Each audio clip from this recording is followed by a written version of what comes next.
ظہور اسلام کے وقت نجران عیسائیوں کا مرکز تھا اور حضور صلی اللہ علیہ وسلم کی ولادت سے قبل یہاں دو مشہور واقعات ہو چکے تھے جن کا ذکر قرآن مجید میں ملتا ہے۔ ایک خانہ کعبہ کو ڈھانے کے ارادے سے آنے والا ابرہہ کا لشکر اور دوسرا اصحاب خدود کا واقعہ۔ خدود عربی میں گڈھے، کھائی یا خندق کو کہتے ہیں۔ دراصل نجران کے سرداروں اور بادشاہوں نے اہل ایمان کو آگ سے بھرے ہوئے گڈھوں میں پھینک کر جلا دیا تھا، اس لیے انہیں اصحاب خدود کہا گیا۔ اس علاقہ پر بنی حمیر نے صدیوں تک حکومت کی تھی۔ حضرت موسیٰ علیہ السلام کے بعد یمن کے علاقوں میں یہودیوں کی حکومت آ گئی۔ یہ حضرت عیسیٰ کے 500 سال بعد یعنی 523 عیسوی کا سال تھا اور حضرت محمد صلی اللہ علیہ وسلم کی پیدائش سے 70 سال پہلے کا زمانہ تھا۔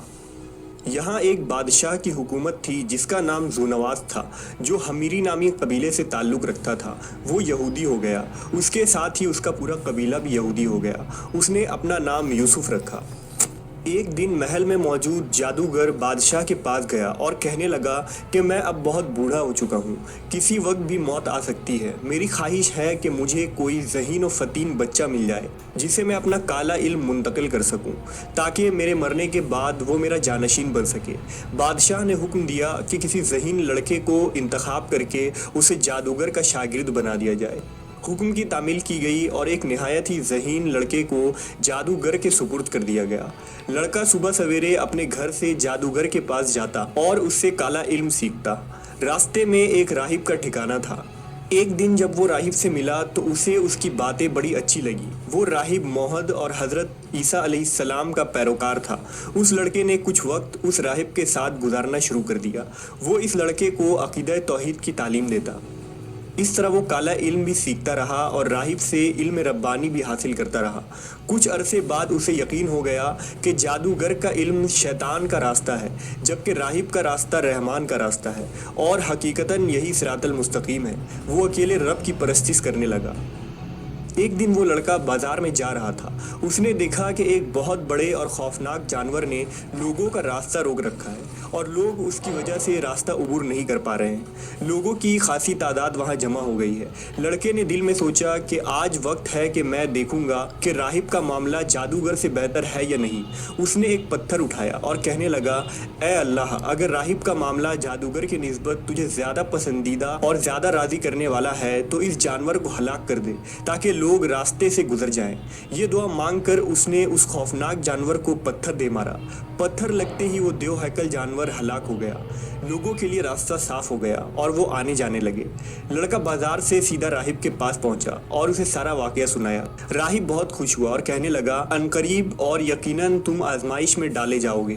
اگر تم آزمائش میں ڈالے جاؤ اور تمہیں حکمراں پریشان کریں تو میرے بارے میں ان کو نہ بتانا۔ وقت گزرتا چلا گیا، لڑکے کی کرامت میں اضافہ ہوتا چلا گیا۔ اس کے پاس اندھے، بہرے اور مریض آتے اور ان کا علاج کرتا اور وہ اللہ کے حکم سے صحت یاب ہو جاتے۔ اس طرح اس کی شہرت بڑھتی چلی گئی۔ بادشاہ وقت کا ایک خاص درباری تھا۔ وہ آنکھوں کی بیماری میں مبتلا ہو گیا اور ایک دن نابینا ہو گیا۔ بادشاہ نے اس کا کافی علاج کروایا مگر کوئی فائدہ نہ ہوا۔ کسی نے اس سے لڑکے کے بارے میں بتایا تو وہ بہت سارے تحفے تحائف لے کر اس لڑکے کے پاس پہنچ گیا۔ اس نے لڑکے سے کہا کہ اگر تم مجھے شفا دے دو تو یہ سارے تحفے تحائف سامان تمہارا ہوگا۔ لڑکے نے جواب دیا، میں کسی کو شفا نہیں دے سکتا، شفا دینا صرف اللہ کا کام ہے۔ ہاں، اگر تم اللہ پر ایمان لے آؤ تو میں اس سے دعا کرتا ہوں کہ وہ تمہیں بینائی عطا کر دے۔ بادشاہ کا خاص درباری اللہ پر ایمان لے آیا اور اللہ نے اپنے فضل سے اسے شفا دے دی اور وہ دوبارہ دیکھنے لگا۔